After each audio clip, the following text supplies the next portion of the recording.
What up, homies? Welcome back to the channel. Today we're going to be coming at you with a bit of a different video. This one's going to be not a car video. It's not going to be a building video or any type of, time lapse, anything like that. This one's a little bit different. This one's going to be a product review. I had some friends over at a new company send me over one of their jump starters, and I'm going to be doing a review of one of their products. In this video, we're going to be comparing two different jump starters around the same price. We've got the NOCO Boost GB40, and we've also got this brand new jump starter over here. So we're going to be going over some of the key differences between them, and we're going to be going over some of the similarities as well. And then later on in the video, we're going to be doing a practical use and see if we can get one of my cars jump started that's been sitting outside for a while. Right, so jumping into this review, we should start off with a bit of the physical appearances and differences between these different jump starters. Zooming in, we'll see a couple of key things that are a little bit different. This first jump starter has a bit of a bigger form factor, while this NOCO Boost is a little bit smaller. It's a little bit more compact. This jump starter, the outer case is this hard plastic, but it's also got this almost rubbery soft feel to it that's very grippy, which is very nice so that it doesn't slip off of any, slippery surfaces. While this NOCO Boost is also a hard plastic, but it's a lot more slippery. It's a lot less grippy. Next thing you'll notice is the length of the cables. So the NOCO Boost has, a couple inches of cable here, and they're both about the same size for the negative and positive terminals. Whereas the brand new jump starter we have here, it's got these varying length of cables, which I do like, and it's also got these nice heavy-duty clamps on them. Another key difference that you're going to notice here are the screens. So with this brand new jump starter, we've got this glass screen that also has LEDs in it, and it gives you all of this very valuable information. While this NOCO Boost, while also having LEDs, doesn't really give you a ton of information. It's not a glass screen, and it's got LEDs, but it's just not super insightful. Next up, we can talk about the charging system, right? So there's a charging in and a charging out. So charging in, both of these use a USB-C input, and they have a USB output. The NOCO Boost has one input, one output, while this brand new jump starter has a USB input, but it's got two outputs here. So it's got one extra output cable. The thing that you're going to notice that's similar is that they both have flashlights. So the NOCO Boost here has this little flashlight here, and this brand new jump starter also has another flashlight here. I will say the flashlight on this brand new jump starter is a lot brighter and it travels a lot further. And it's a bit easier to use because it's on the vertical surface of the jump starter, right? So it points it very directly, whereas the NOCO Boost kind of projects a lot wider, but it's not as bright. Another similarity that you guys will notice here is that they both have a force start feature. So if your battery is just beyond dead and the jump starter isn't able to recognize that the battery is low, sometimes these jump starters can't start cars, but these two specific jump starters will be able to do that. It will be able to force start batteries that are very low on battery percentage. The last key difference between these two is the casing that it comes with. So this NOCO Boost has this soft case, whereas the brand new jump starter has this very nice hard case.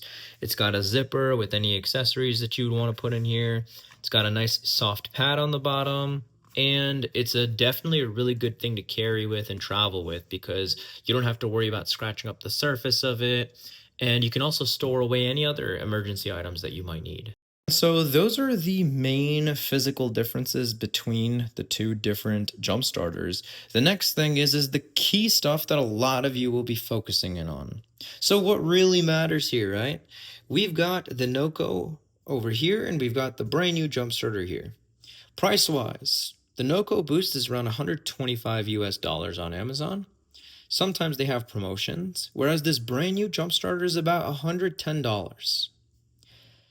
The NOCO Boost has about 1,000 amps of jumping capability, whereas this brand new one has 8,250 amps. This is very, very, very impressive for a jump starter that costs even less than the NOCO Boost.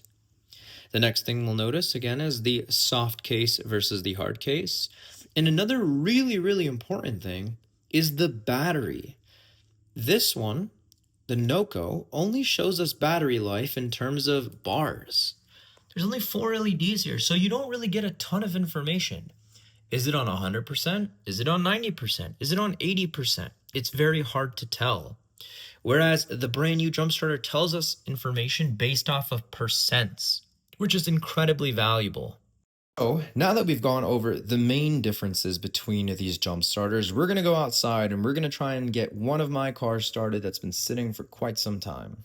Alrighty, so we are now outside. We've got both of the jump starters ready to go. And today we're going to be trying to start my Ford Transit Connect. It's a 2016 model with a 2.5 liter motor. It is the dead of winter here in Virginia, and this car's been dead for a couple of weeks now. The battery life is completely drained and it won't start at all. The starter does not turn over, the engine does not turn over, and it is very, very much dead. And so we're going to be putting these starters to the test.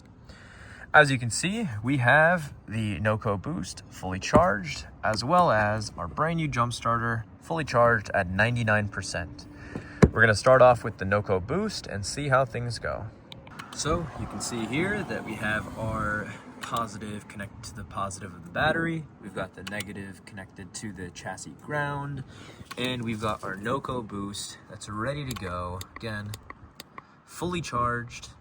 We're gonna hold this down for 3 seconds to give it a little bit of a boost. And we're gonna now try and see if we can start the car.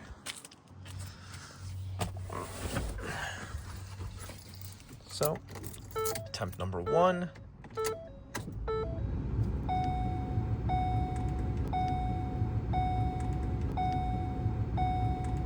And as we can see, the car is unable to start at all. We've got a little bit battery life turning on the dashboard, but the car is just unable to start with the NOCO.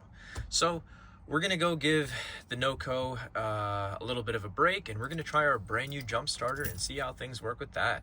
Right, so we've got our brand new jump starter connected up. We've got the positive connected to the positive on the battery. We've got the negative on the chassis ground, same place as the NOCO before. Again, I just want to show that this jump starter is at 99% full charge. We are going to hold down the force start button because the battery again is completely dead, so we want to use that force start feature. So we're going to hold this down for 3 seconds. And we're gonna go to see if we can start the car.